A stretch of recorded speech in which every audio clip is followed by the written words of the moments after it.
In my second example, we'll be using this same car, but in a different area. I want to show you a problem that is occurring with this rear hatch. All right, here it is. So you come out to open it. The first thing you do is, unlock the car, and the lever's right here, and you go to, wow, that's not unlocking. But this key fob also has a button for the hatch lock, so I'll push that. Sure enough, I get a release, okay?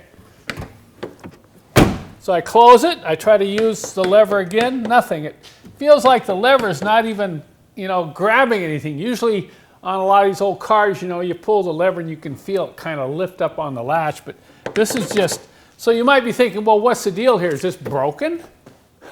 You've kind of isolated the problem. It's something to do with the lock latch mechanism on this rear hatch. So number two, now you have to go do some research. So I went and did some research just for fun, and I was surprised to learn there's not a lot of information out there on this that's very clear. And that's the important thing I want to stress in this illustration, this particular problem, is sometimes you don't find concise, clear information when you do your searches online. I even found some wrong information. So this is another example. You got to be careful when you go to forums or YouTube videos. You kind of need to watch a bunch of them or read a bunch of forum posts to kind of get the truth. Because one guy was having a problem, couldn't get his trunk, nothing would work on his hatch.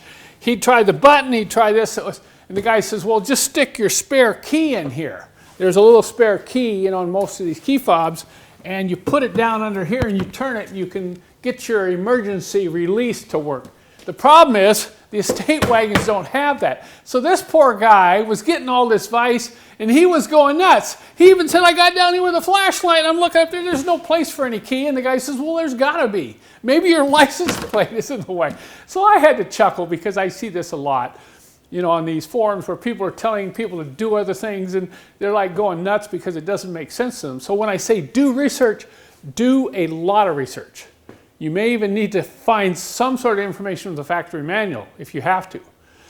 But in this case, I did find out that, of course, this is not a mechanical lever.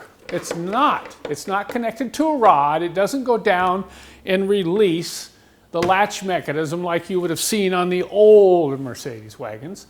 Rather, this is an electric switch. That's why there's no feel. It's just, up and down. It feels like it's not working. So there's a switch, and down here is an electric module that releases the latch and lifts the tailgate. So the more I read, the more I found out, oh, well, just order this part. Just order this brand new part down here. It's about $180. I would not recommend, by the way, buying these type of electrical parts used on eBay because they're probably old enough to fail, because as you probably read, that this is a common failure part when the car gets a lot of miles on it, age on it. Don't buy used for that, okay? So you're going to say, well, everybody's saying just go buy this new electronic latch assembly and you'll be fine. So that's $180 or $200. But is that really what you need to do? So I recommend, before you buy parts, number 3, you're going to have to do some additional inspection or additional testing. So that's what we're going to do here. Since the purpose of this video is to illustrate a procedure of troubleshooting and repairing a problem on a car, I'm not going to go over all the details on how this particular problem gets fixed, including removing the panel and all these other little things you're going to have to do. But if you do have a C-Class estate wagon and you've got to get all that panel and everything off, you don't want to break the tabs, I do have a separate video which covers the step-by-step procedure on how to do repairs to your tailgate on your estate wagon. But we're going to get in there and look, because there could be a simple problem here. And you may be sad that you spent $180. So let's get this opened up and then I'll show you what the possible problems could be, because there's more than one. Okay, right here you can see that electronic release mechanism. And if I move up on the inside of the hatch, I locate the inside of the release lever right above the license plate area. And notice this. There's no mechanical linkage between these two. This is an electric switch, and you can see the wiring running down and plugging into this electronic unit down here. So we could have a problem with the switch, we could have a problem with the wiring, and we could have a problem with that unit right here. So I started messing around with it. I said, let's see if this switch works. You can see when you pull that outside lever, this comes down, and you can look right in there and see a little micro switch. So I'm going to get a little screwdriver in here, and I'm going to push on the micro switch. Look at that. You hear that noise? Sure enough, there's something wrong right here. And then I decided to just grab this here and pull it all the way down. Listen to it release that latch electronically. So here's my problem right here. These are T27 Torx screws, and they come out fairly easily. Keep in mind that this isn't going to just pop right out because it has a rubber gasket right here, and that rubber gasket tends to get stuck up here on the outside of the hatch. So I recommend, once again, a little plastic pry tool to kind of break that seal loose. And you need to unplug it. There's a wiring plug right here, so we unplugged it and pulled this out. Now let's take it over on the bench and see if we can figure out how to fix that. Okay, let's take a close look at this together.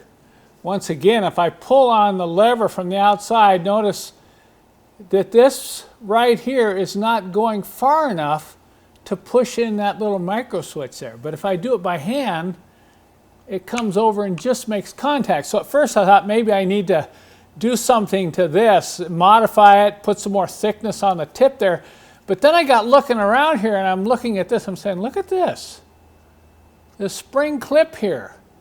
Usually spring clips like this are meant to hold in plugs so they don't come loose. And I went over and I looked at this and I thought, oh, look at that. The plug has come out. Sure enough, I was able to plug it in another 1/16 of an inch. Now look, when I lift the lever from the outside, the micro switch is depressing. Now I just have to figure out how to secure this little micro switch, and we're going to end up with the Dutch repair of the year.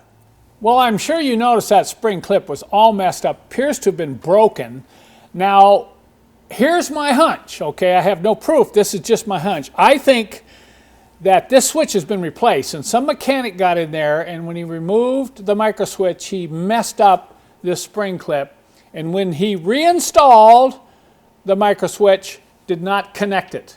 So eventually over time, opening and closing, this lever pushed the micro switch back to the point where it was no longer depressing the switch enough to release the latch mechanism. Couple things here I want to point out. Maybe if you would have done this yourself, you might have been a little bit more careful about how you treated this spring clip. And just because it's been done at the shop, don't always assume that it has been done properly. Now I'm going to go ahead and put this back in the car and test it before I put the panels back on, but if you look closely here, you can now see the lever clearly depressing the end of that micro switch. I installed this release mechanism. Be sure and use a thread locker on these screws. It is possible for these to loosen up just because of the amount of movement with that lever. But before I put all these panels back on, I'm going to test it. So I'm just going to come in here with my little finger.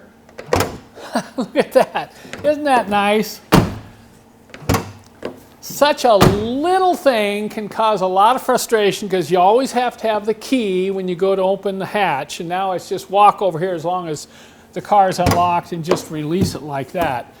And look at that. I repaired this without spending any money at all. Granted, I had to spend some time, but it was well worth it because it was kind of fun in the process. Being Dutch myself, I think you'll understand why I'm so excited about the repair that we just did here. Now you got to keep in mind, I had no idea that was going to be the problem when I opened up that hatch assembly.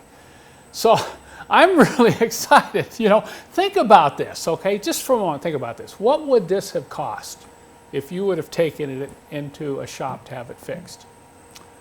Well, not knowing what the problem was, you're at the mercy of their diagnosis. And a lot of shops would say, well, I just want to make sure the problem's fixed, so let's give them a new micro switch and a new electronic latch assembly and call it good. So you would have come out of there with, you know, a $400, $500, $600 repair, And you wouldn't have known any different. You would have been maybe happy, maybe not happy that it was fixed. But I think this is probably a perfect illustration of what I'm trying to communicate. And I hope as you go about your own car troubleshooting and repair scenarios that you'll learn to apply the Dutch method as well.